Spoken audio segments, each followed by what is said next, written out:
नशाबंदी के संबंध में वेलफेयर पार्टी ऑफ इंडिया अब भविष्य में क्या करेगी, इस पर चंद बातें मैं आपके सामने रखना चाहता हूँ। पहली बात तो यह है कि एक सोशल अवेयरनेस यानी समाजी जागरूकता लाने के लिए हम लोग कहीं बड़ी मीटिंग्स, कहीं छोटी मीटिंग्स, कहीं कॉर्नर मीटिंग्स भी कर सकते हैं और करेंगे।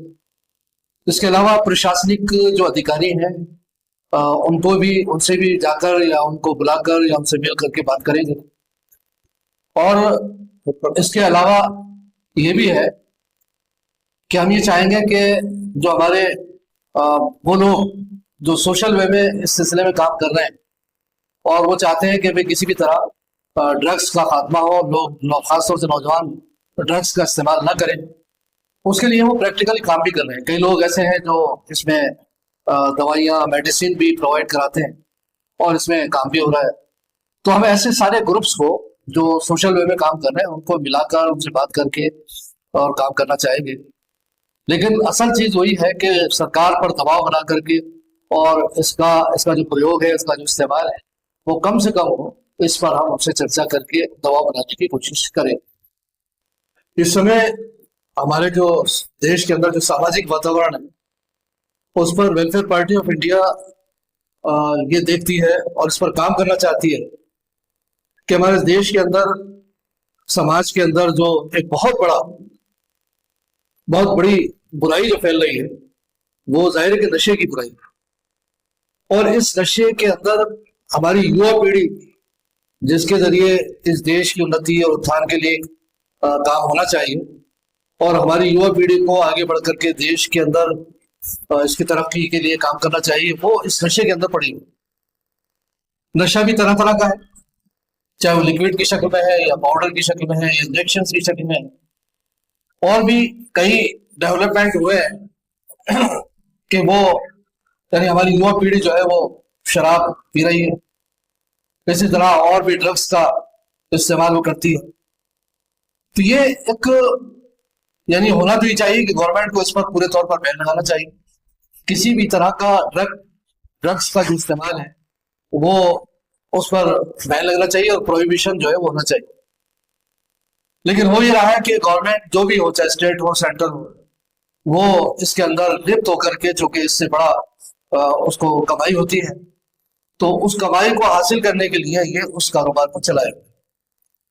इसके साथ साथ प्रशासन दिखाता तो यह है कि हम इन ड्रग्स को, इन नशावर चीजों को बंद करेंगे और बंद करना चाहते हैं, कुछ पकड़ दकड़ भी होती है। लेकिन हमें लगता है कि पूरे तौर पर प्रशासन इसमें सक्रिय नहीं है और उसकी भी बड़ी वजह यही है कि चाहे वो छोटे लेवल पर हो या बड़े लेवल पर हो, कहीं भी ये कमी पाई जाती है कि जो लोग इस नशावर चीजों की खरोच यानी जो बेचान कर रहे हैं और इसमें जो कारोबार कर रहे हैं, वो समझते हैं कि अगर हमें पकड़ भी लिया गया तो हम रात को पकड़ेंगे, सुबह छूट करके आ जाएंगे। और कहते भी हैं, मेरे सामने जब हमारे खुद के इलाके के अंदर, मोहल्ले के अंदर कुछ लोग नौजवानों को पकड़ा जो वो नशे की चीजें बेच रहे थे, पाउडर बेच रहे थे, तो उन्होंने कहा ठीक है हम पकड़ा दें पुलिस को, हम सुबह आ जाए। और ऐसा ही हुआ। तो मैं बताना चाहता हूं कि हर तरह से हमें यानी प्रशासन की सतह पर जागरूक होना पड़ेगा।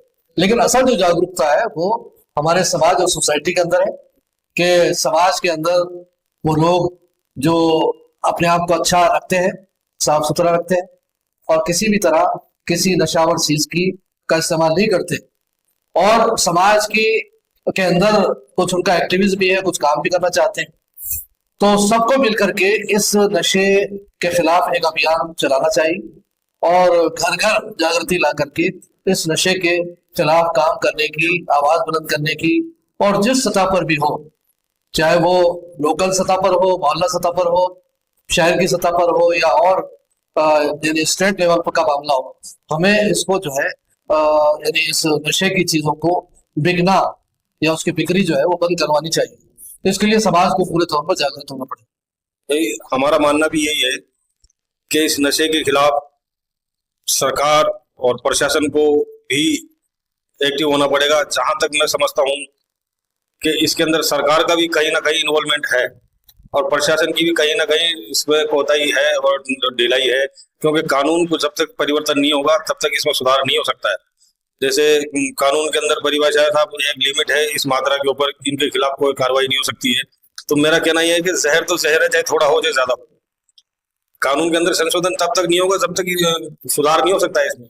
तो हम ये चाहते हैं कि सरकार और प्रशासन इसके अंदर थोड़ा संज्ञान ले और जिम्मेदारी के साथ में इसके अंदर कड़ी से कड़ी धाराएं के अंदर इनको अरेस्ट करे, तब जाकर के समाज के अंदर एक मैसेज जाएगा, वरना ये यूं ही चलता रहेगा।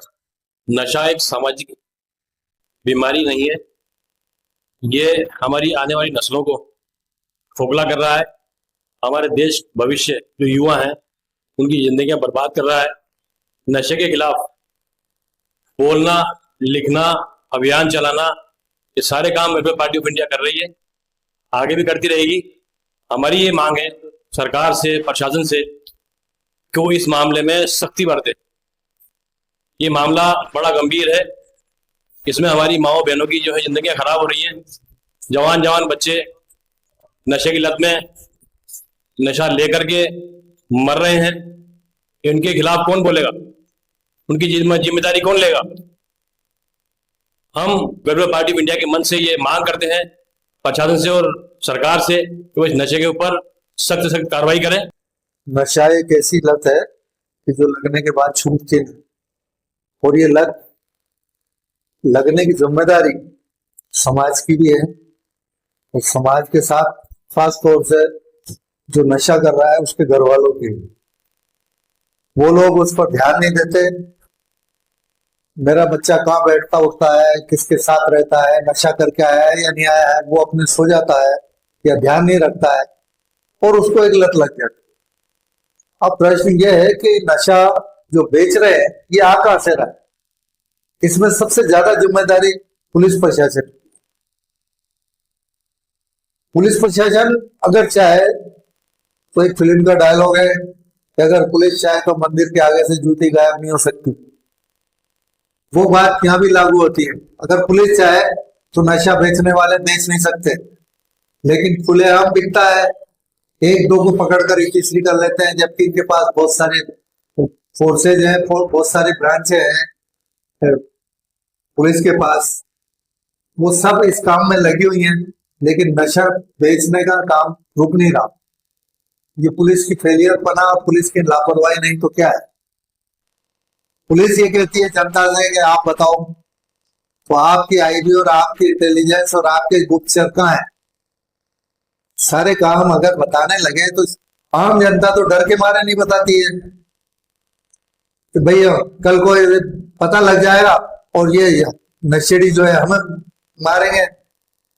ऐसी सूरत हाल में पुलिस की एक मॉरल ड्यूटी बनती है कि वो अपनी जो भी ब्रांचें हैं उनको सर्च करे और नशा जो बेच रहे हैं उन लोगों को, उन पर पूरी तरीके से कानूनी कार्रवाई करे। कानून का क्या सवाल है? इस तरीके के कानून के वो साहब 5 ग्राम से ऊपर होगी या 1 ग्राम से ऊपर होगी, एक पुलिस का एक्ट है उसके अंदर ये नियम है कि तो ही वो मुकदमा बनेगा। अगर उसके पास 1 पुड़िया मिल रही है, 2 पुड़िया मिल रही है, तो उस पर पुलिस मुकदमा नहीं बनाती। तो भाई उन्होंने उसका हल निकाल लिया। वो 1 ग्राम या जो आपकी जो क्वांटिटी है जिस पर मुकदमा बनने का डर होता है उसको वो डिवाइड कर देते हैं। 1 ग्राम में 10 पुड़िया बना करके, और जो है 5 बच्चों की नस्लों को खराब कर रहे हैं उनको दे देते हैं। अब उन पर मुकदमा नहीं बनेगा, वो बेच रहे हैं आराम से और बेचने वाले का प्रॉफिट मिल रहा है। कानून में संशोधन की भी आवश्यकता है। और कानून एक कोई बच्चे से मजदूरी करा रहा है उस पर तो पुलिस का सख्त कानून है कि उसके कराने वाले को और तो और मकान मालिक को भी जो है सजा का प्रावधान है। इसके अंदर जो बेच रहा है उसमें कोई प्रावधान नहीं है। बहुत जरूरी है इनमें संशोधन करना, और खास तौर से पुलिस को और प्रशासन को समझना चाहिए कि इससे कितनी हमारी नस्लें खराब हो रही है, या फिर इनकी मंशा यही है जो इनके आका है बड़े नेताओं की, कि वो लोग ये चाहते हैं कि साहब कि नस्लें खराब होती रहे और वोटों का दुर्वितरण होता रहे, इसलिए इस तरीके कारोबार करवाते हैं। बहुत ज्यादा बात यही है कि पुलिस और ये सब इसमें सख्त रहे।